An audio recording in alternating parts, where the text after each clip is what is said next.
नमस्कार। देखिए पॉलिटी में हम आपको भाग 2 कंप्लीट बता दिया था। अब हम बात करते हैं भाग 3 की। भाग 3 में किसकी चर्चा है? तो मूल अधिकार की चर्चा है। क्या है? मूल अधिकार।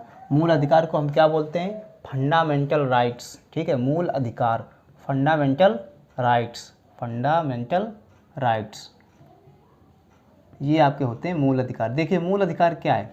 हर देश अपने नागरिकों को अधिकार देता है। ठीक है, उसे क्या कहते हैं? मूल अधिकार कहते हैं। मूल अधिकार जो है वो आपका आर्टिकल कहाँ से कहाँ तक है? आर्टिकल 12 से लेकर के आर्टिकल 35 तक है। ठीक है, तो ये हम इसकी चर्चा करेंगे, अनुच्छेद 12, 13 इस तरीके, क्योंकि 11 तक तो आपको भाग 2 कंप्लीट हो गया था। ठीक है, अब देखिए जो मूल अधिकार है वो आपको कहाँ से लिया गया है? जो मूल अधिकार है वो हमने अपने संविधान में अमेरिका के संविधान से लाए हैं। ठीक है, तो पहली बात तो ये अमेरिका के संविधान से लिया गया है। ठीक है, अमेरिका के संविधान से लिया गया है। दूसरी बात ये आती है कि मूल अधिकारों का जो रक्षक है वो सुप्रीम कोर्ट है। क्या है? सुप्रीम कोर्ट है। ठीक है, मूल अधिकारों का जो रक्षक है वो सुप्रीम कोर्ट है। अगर आपके मूल अधिकारों का हनन होता है तो आप डायरेक्ट सुप्रीम कोर्ट जा सकते हैं। ठीक है, ये हमको जन्म से ही मिल जाता है, इसलिए इसको हम नैसर्गिक अधिकार कहते हैं। नैसर्गिक, ठीक है, नेचुरल अधिकार, नेचुरल राइट्स, नैसर्गिक अधिकार कहते हैं। ठीक है, इस ये जो भाग 3 है मूल अधिकारों को अपनाया, इसलिए इसको हम मैग्ना कार्टा भी कहते हैं। क्या कहते हैं? Magna carta. ठीक है, तो ये तो हो गया बेसिक थिंग्स। अब देखिए इसके बारे में डिटेल में देखिए मूल अधिकार क्या है। जैसा कि मैंने आपको भाग 2 में बताया था नागरिकता, तो नागरिकता बेसिकली उसका जो फ़ायदा होता है वो आपको 18 साल के बाद मिलता है। जो मूल अधिकार होता है वो आपको जन्म से ही मिल जाता है। ठीक है, इसके बाद में आपको अगर जैसे मैंने आपको बताया था कि जो जन्म के आधार पर जो नागरिकता, यानी जिसका जन्म भारत में हुआ है या उसके माता पिता वंश के आधार पर नागरिकता, देखो नागरिकता तो मिल जाएगी, लेकिन नागरिकता को जो फ़ायदा होता है वो बेसिकली 18 साल के बाद ही आपको मिलता है। 18 साल के बाद आप वोट डाल सकते हो, 18 साल के बाद आपका पासपोर्ट बन जाएगा, आपका पैन कार्ड बन जाएगा, आपका ड्राइविंग लाइसेंस बन जाएगा। उससे पहले आपको वो सारी सुविधाएं मिलेंगी जो एक आम नागरिक को मिलती हैं, बट क्या वो आपको माता पिता की वजह से मिलेंगी, यानी आपके संरक्षक यानी आपके अभिभावक की वजह से मिलेंगी। ठीक है, लेकिन ये जो मूल अधिकार है ये आपको जन्म से ही मिल जाता है। अब इसके बाद ये देखिए कि मूल अधिकार होता क्या है। यानी मूल अधिकार में हम अपने अधिकार कहीं पर भी व्यक्त कर सकते हैं।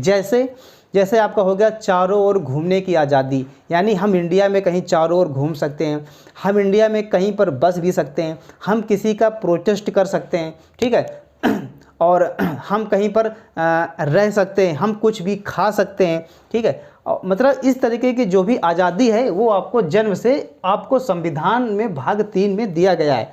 ठीक है, आपके ऊपर कोई भी इसमें अंकुश नहीं लगाया गया है। अब देखिए तो अनुच्छेद 12 में क्या कहता है? अनुच्छेद 12 में है मूल अधिकार की परिभाषा। मूल अधिकार की परिभाषा है।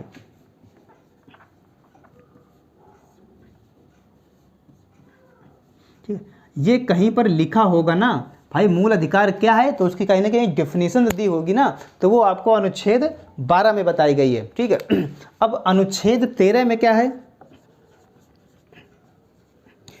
अनुच्छेद 13 में ये बोलता है कि देखिए आपने ध्यान दिया होगा कि अभी हम कुछ नियम कानून ऐसे फॉलो कर रहे हैं जो अंग्रेज बना करके गए थे। यानी आज भी वो धाराएं जैसे 302 मर्डर, 307 हाफ मर्डर, इस तरीके से जो भी मतलब धाराएं हैं वो इंडिया में आज भी चल रही हैं।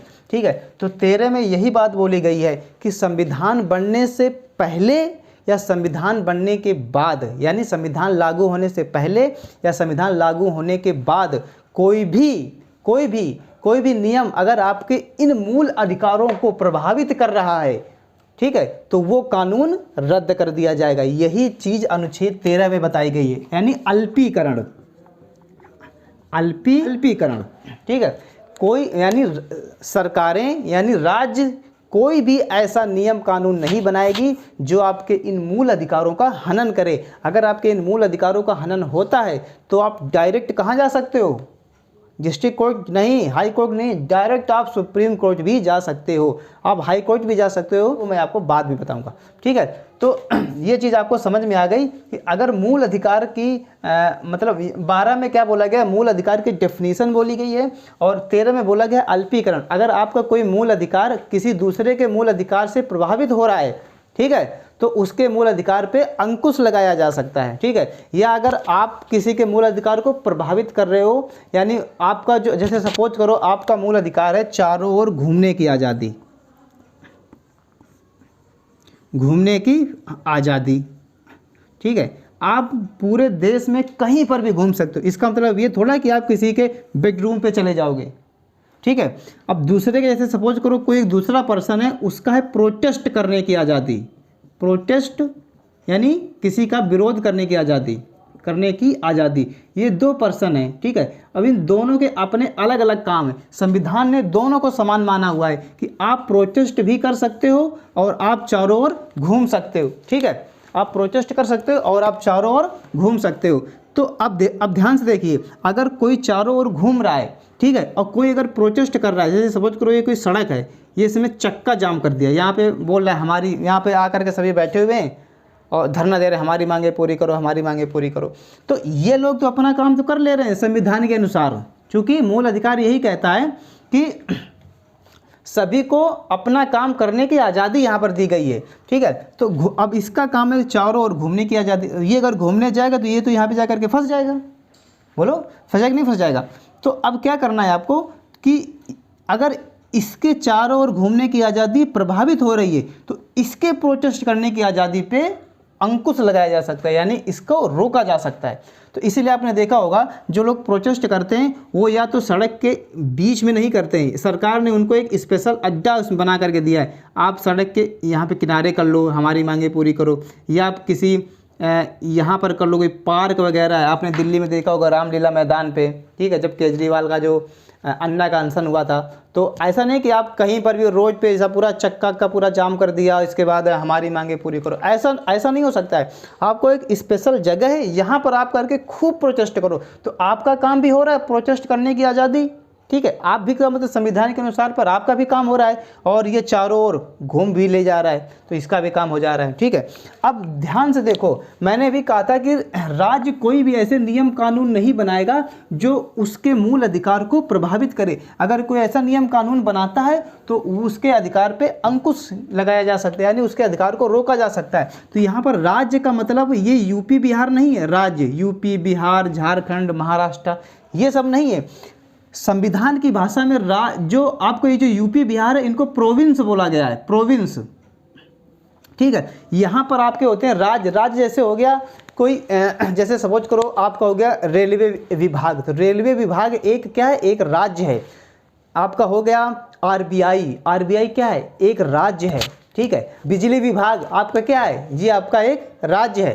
जैसे सपोज करो आरबीआई, आरबीआई कल को अगर ये बोल दे कि हम 2000 का नोट है वो जो पिंक कलर का है कल से हम येलो कलर का कर देंगे, ठीक है, तो सबको क्या करना पड़ेगा, मानना पड़ेगा। कोई ये नहीं बोल सकता है कि हम नहीं मानेंगे। यानी राज्य जैसा भी चाहेंगी वैसा आपके ऊपर नियम कानून लगा सकती हैं, क्योंकि वो क्या है, वो स्टेट हैं। ठीक है, वो क्या है, वो अपने खुद आप में एक स्टेट हैं।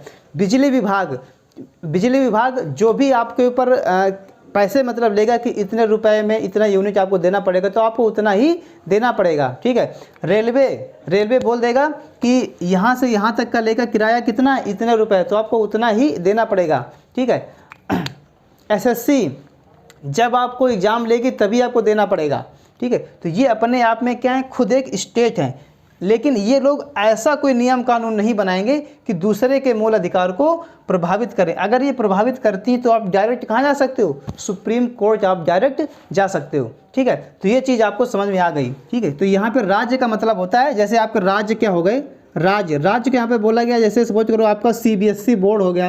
ठीक है, सीबीएसई, तो सीबीएसई जैसे सपोज करो एग्जाम कंडक्ट कराती है। ठीक है, सीबीएसई बोर्ड है, तो जब मन चाहे एग्जाम लेगी, वो जब मन चाहेगी आपका रिजल्ट जो निकालेगी। सुप्रीम कोर्ट उस पर ये नहीं कह सकते कि आपको 5 तारीख को ही एग्जाम कराना पड़ेगा। क्यों? इसका भी तो अपना अधिकार है, ये उसके ऊपर थोप नहीं सकती। हाँ, सुप्रीम कोर्ट सीबीएसई के डायरेक्टर या जो इनके अधिकारियों को बुला करके ये बोल सकती है कि क्यों आप इतना लेट कर रहे हो, आप एग्ज़ाम टाइम पे लीजिए ना। तो ये बोले कि हाँ ठीक है, हमारा प्रोसेस आगे चल रहा है, हम एग्ज़ाम जाकर के आने कंडक्ट कराएंगे। लेकिन ये उनको कुछ बोल नहीं सकती है, क्यों? ये कि ये अपने में खुद क्या है, स्टेट हैं, राज्य हैं। एसएससी हो गया, रेलवे हो गया, ठीक है, आरबीआई हो गया, बिजली विभाग हो गया, ठीक है, ये सभी क्या है, ये अपने आप में खुद स्टेट हैं, ठीक है। तो ये स्टेट है, ये स्टेट नहीं झारखंड उड़ीसा, ये सब स्टेट नहीं, ठीक है। तो क्या करते हैं कि राज्य आपके ऊपर कोई भी नियम कानून लगा सकती है, लेकिन ये ऐसा कोई नियम कानून नहीं बना देगी जो आपके जो मूल अधिकार हैं उनको ये इफेक्ट डाले। तो ये चीज़ आपको बोली गई अनुच्छेद 13 पे, अल्पीकरण। अब अनुच्छेद 14 पे क्या बात बोली गई है, अब देखिए 12 में परिभाषा है, 13 में क्या है, अगर आपके मूल अधिकार से किसी दूसरे का मूल अधिकार प्रभावित हो रहा है तो आपके मूल अधिकार को वंचित किया जा सकता है, और ये न्यायालय में वाद्य योग्य है, यानी प्रवर्तनीय है। इस यानी आप सीधे डायरेक्ट सुप्रीम कोर्ट जा सकते हैं। ये तो हो गया टोटल अनुच्छेद 13। अब देखिए अनुच्छेद 14। अनुच्छेद 14 में क्या बात कहता है, अनुच्छेद 14 में बोलता है विधि के समक्ष समानता।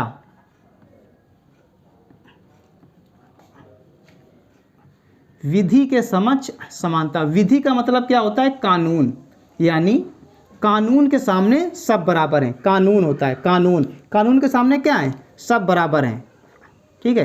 कानून के सामने क्या है, सब बराबर है। विधि के समक्ष समानता, ठीक है।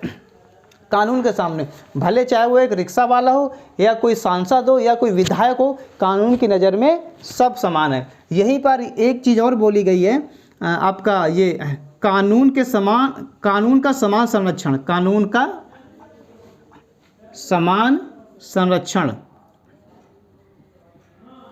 ठीक है। कानून का समान संरक्षण मतलब ऐसा नहीं है कि अगर कोई अदालत अगर लगी हुई है, ठीक है, तो कोई अगर एक गरीब है, ठीक, आपने देखा होगा अदालत जब लगती है तो यहाँ पर एक विटनेस बॉक्स होता है जिसको बोलते हैं कटघरा, ठीक है। अगर कोई रिक्शा वाला आएगा तो विधि के समक्ष समानता, कोई रिक्शा वाला आएगा तो इसी कटघरे में खड़ा होगा, चाहे वो हिरन मान करके सलमान खान आए हों तो इसी कटघरे में खड़े होंगे, ठीक है। ये तो हो गया विधि के समक्ष समानता। कानून के समान संरक्षण मतलब कानून भी सभी को समान दृष्टि से देखेगा। कानून भी ऐसा नहीं है कि अगर सलमान खान पैसे वाले हैं तो उनका मुकदमा पहले सुन लिया जाएगा और कोई रिक्शा वाला गरीब है तो उसका मुकदमा बाद में सुना जाएगा। सपोज करो ये कोई एक रिक्शा वाला है, इसका नंबर पहले आना था बट सलमान खान आ गए, तो ऐसा नहीं कि ठीक है आप थोड़ी देर रुकिए, पहले सलमान का सुन लेते हैं इसके बाद हम आपका सुनेंगे ना। अदालत में ऐसा नहीं हो सकता है, ठीक है। अदालत में यही बोला गया है कि कानून के समान संरक्षण, कानून भी उसी सभी को समान दृष्टि से देखेगा, कोई भी उसकी नज़र में आ जाए सबको समान मानता है। और विधि के समक्ष समानता यानी कानून के सामने भी क्या है, सभी बराबर हैं, ठीक है। तो ये चीज़ बोली गई अनुच्छेद 14 में। तभी आपने देखा होगा कानून का जो होता ना, जो एक तरीके से अंधे से पट्टी बनी होती है और इसे हाथ में तलवार होती है, यानी कानून क्या होता है, कानून अंधा होता है, वो रियल में अंधा होता है, ठीक है। कानून अंधा होता है, उसके तो सामने जो आएगा सीधे बस मार देगा तलवार, चाहे वो सांसद हो, विधायक हो, चाहे कोई गरीब हो, कोई रिक्शे वाला हो, कानून के सामने सब बराबर हैं, ठीक है। तो विधि के समक्ष समानता, विधि मतलब कानून होता है, कानून के समक्ष समानता, और कानून का समान संरक्षण मतलब कानून भी सभी को समान दृष्टि से देखेगा। तो ये आपको हो गया मूल अधिकार का अनुच्छेद नंबर 14। सपोज करो हम आपको नंबर बोल दें कि 12 में क्या क्या गया, 13 में क्या गया, 14 में क्या गया, 15 में क्या कहा गया है, ठीक है, 16 में क्या है, तो ये चीज़ें आपको पता होनी चाहिए। ऐसा नहीं कि आप जाकर उसको फेर रहे, उसको मतलब उसको याद करें उसी समय एक से लेकर के। चलो हम एक तरीके से क्विक रिवीजन कर लेते हैं, ठीक है। रिवीजन करना बहुत ज़रूरी है शुरू से लेकर के, अदरवाइज आप सभी भूल जाओगे। देखिए अनुच्छेद 1 में क्या बोला गया कि भारत राज्यों का यूनियन है।